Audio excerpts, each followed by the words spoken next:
तो स्टूडेंट्स आइए हम सब डिस्कस करते हैं सीबीएसई 2024 का एक नया क्वेश्चन। तो क्वेश्चन है, if two positive integers p and q can be expressed as p is equal to 18a square b to the power 4 and q is equal to 20a cube b square where a and b are prime numbers, then LCM of p comma q is. ठीक है, तो basically यह कह रहा है कि p को लिखा गया है 18 into a square into b to the power 4, Q को लिखा गया है 20 into a cube into b square.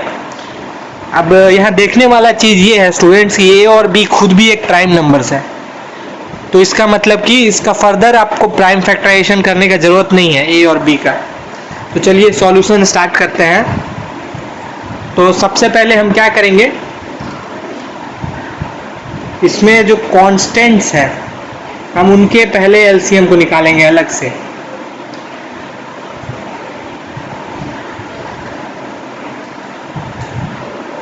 Constant हमारे पास कौन कौन से हैं, 18 और 20।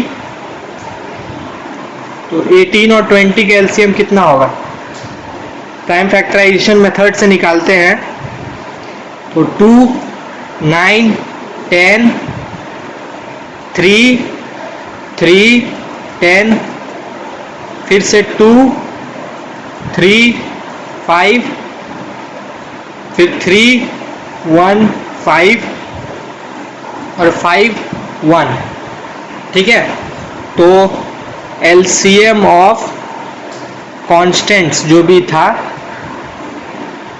कांस्टेंट्स क्या क्या था हमारे पास, 18, 20, ये दोनों के एलसीएम हो जाएगा 2 इंटू 3 इंटू 2 इंटू 3 इंटू 5। इसका मतलब 6 इंटू 2 12 इंटू 3 36 इंटू 5 180। तो ये हमारा हो गया जो कांस्टेंट पार्ट है उसका एलसीएम। अब हमें ए और बी का भी एलसीएम निकालना है। स्टूडेंट्स, जैसा कि हमने एक वीडियो में देखा था कि एलसीएम जो होता है वो बेसिकली हाईएस्ट पावर होता है दोनों के बीच का। तो जैसे कि अगर आप एग्जांपल से समझना चाहें, मान लीजिए हमें निकालना है 8 और 10 का एलसीएम। एग्जांपल,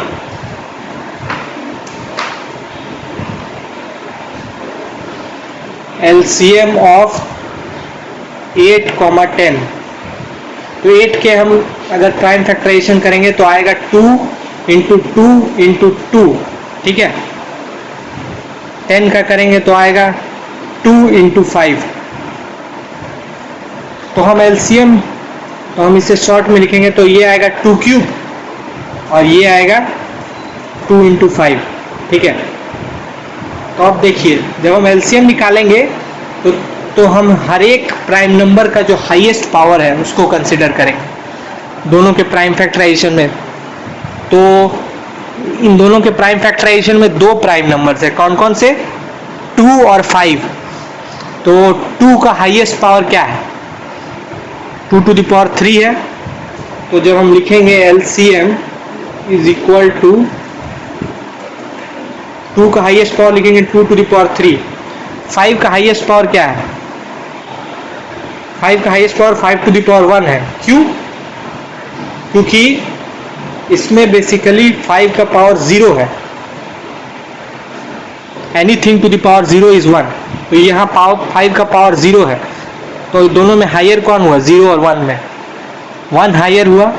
इसका मतलब ये हो जाएगा 2 टू द पावर 3 इंटू 5। इसका मतलब ये कितना आता है, 8 इंटू 5 यानी कि 40। अब देख सकते हैं 40 आएगा इन दोनों का एलसीएम। उसी तरीका से यहाँ भी जो है हम हाईएस्ट पावर लेंगे। तो हमारे पास नंबर कौन कौन से हैं, P है 18 a square b to the power 4, Q है 20 a क्यूब b स्क्वायर। तो हाईएस्ट पावर ऑफ a कितना है दोनों में,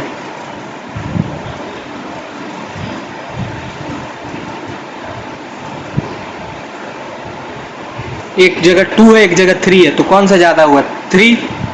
यानी कि a का पावर हम लेंगे 3। Similarly highest power of b कितना होगा? एक जगह b का पावर 4 है, एक जगह b का पावर 2 है, तो 4।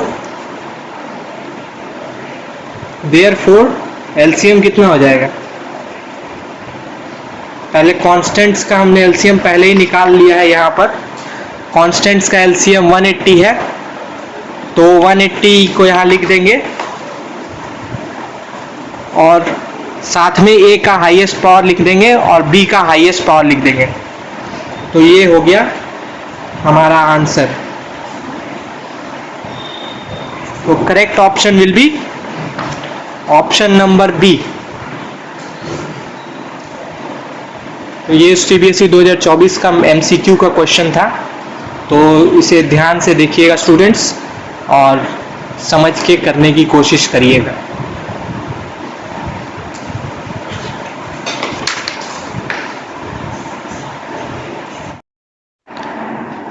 स्टूडेंट्स हम आगे कंटिन्यू करेंगे अपने नेक्स्ट वीडियो में। अगर आपको वीडियो पसंद आया हो तो चैनल को ज़रूर लाइक और सब्सक्राइब करें, और आपके जो भी क्वेरीज या कमेंट्स हैं, क्वेश्चंस हैं, वो सारे कमेंट बॉक्स में पोस्ट करें और मैं उनके आंसर करने की कोशिश करूँगा। तो मिलते हैं नेक्स्ट वीडियो में।